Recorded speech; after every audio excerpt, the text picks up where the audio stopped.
ว่าเสียงของไผ่งามงอนอย่าเบาลงตัวหลับนอนโปรดฟังไว้ก่อนเถิดนะเสียงห้องบรรเลงเป็นเพลงลูกทุ่งอีหลีฝากให้สาวชลบุรี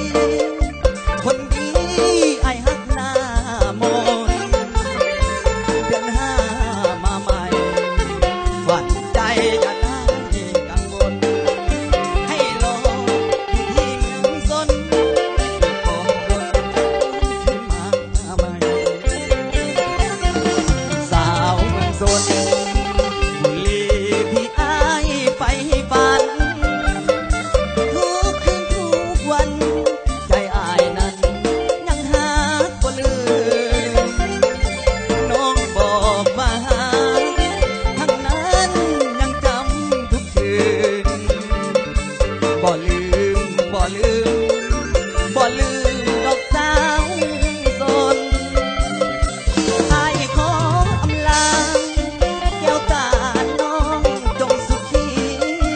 สุขเถิดสาวชลบุรีคนดี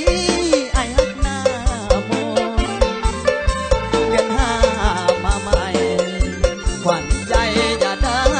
กังวลให้รออยู่ที่เมืองซน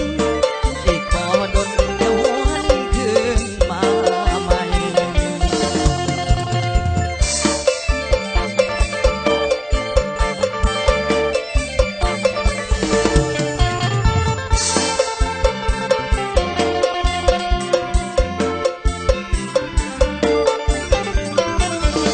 สาวเมืองซนบุรีที่อ้ายไปฝันทุกคืนทุกวันใจอ้ายนั้นยังหาบ่ลืมน้องบอกว่าทั้งนั้นยังจำทุกคืนบ่ลืมบ่ลืมบ่ลืมดอกสาวเมืองซน